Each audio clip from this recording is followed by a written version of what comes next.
May nagsasabi din na may magtatanong daw sa main balcony. Magandang gabi po.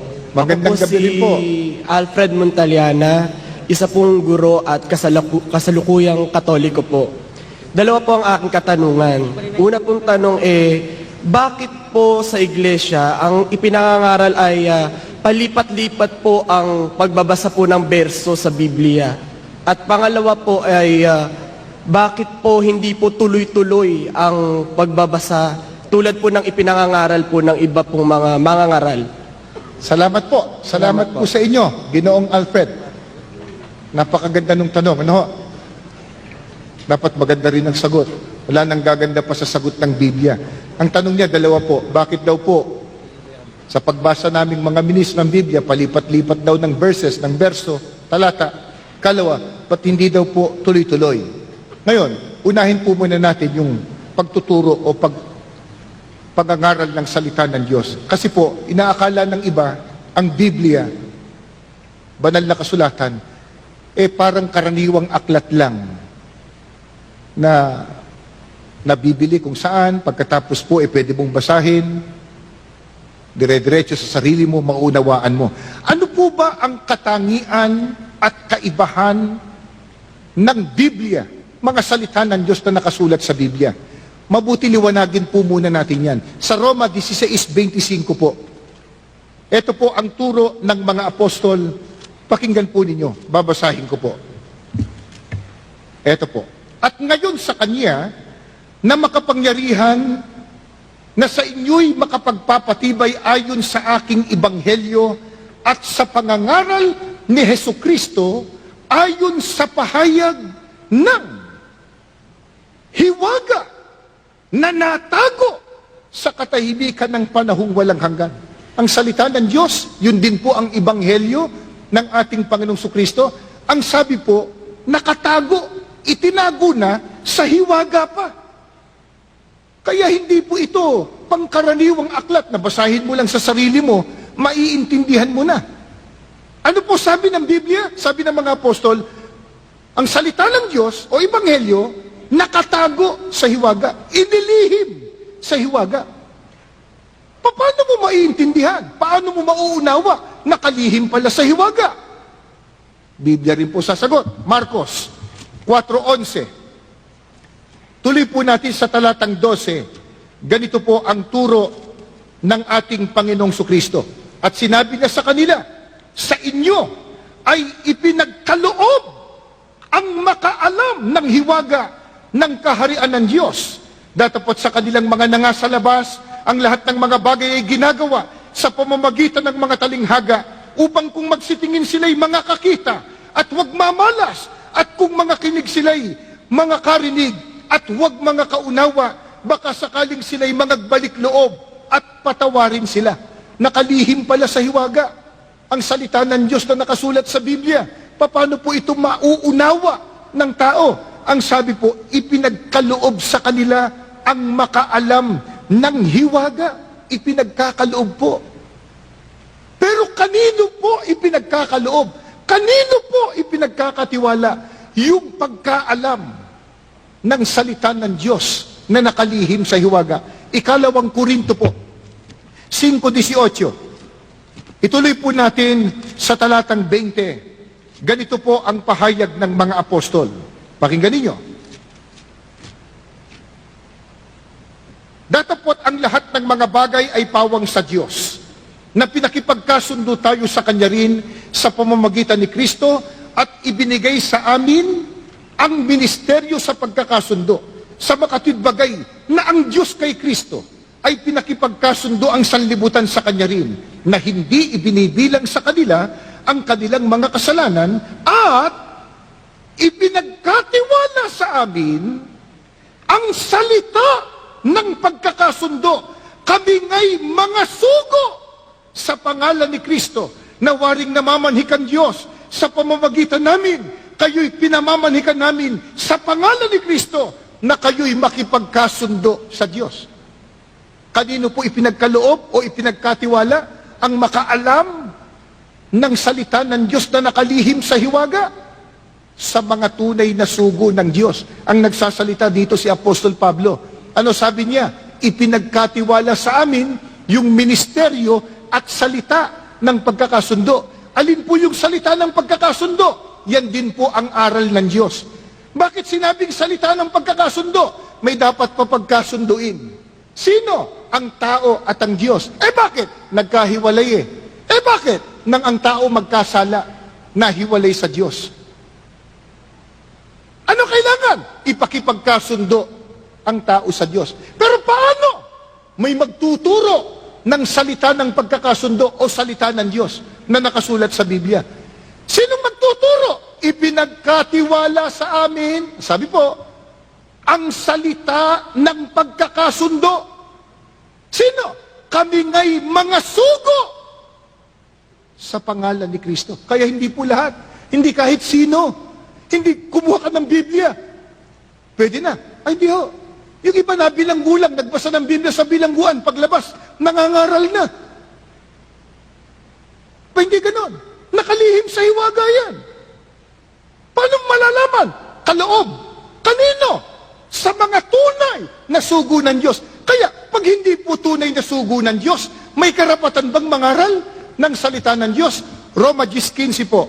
Pakinggan po ninyo. At paano silang magsisipangaral kung hindi sila mga sinugo? Tanong ni Apostol Pablo, naroon na sagot. Obvious ang sagot. Ano sa tanong ni Apostol Pablo? Paano silang mangangaral? Hindi naman sila sugo. Ano katumbas? Pag hindi po sugo ng Panginoon Diyos, walang karapatang mangaral. Paano kung mangahas mangaral? Hindi naman pala sugo. Pag-aralan man ang pag-aralan, makakarating ba sa pagkaunawa ng katotohanan? 2 Timoteo, Kapitulo 3, ang talata po ay 7, na laging nagsisipag-aral, lagi. At kailan pa man ay hindi nakararating sa pagkaalam ng katotohanan. Paano po kung hindi tunay na sugo ng Diyos? Kung mangahas mangaral, mangahas pag-aralan sa kanyang sarili, itong Biblia, makakarating ba siya sa pagkaalam ng katotohanan? Ang sabi ni Apostol Pablo, laging nag-aaral, ngunit kailan pa man, hindi nakarating sa pagkaalam ng katotohanan. Ano po katunayan?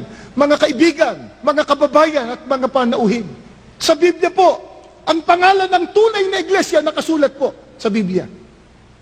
Ano po? Binasa kanina, Roma 16:16, Gawa 20:28, Iglesia ni Cristo.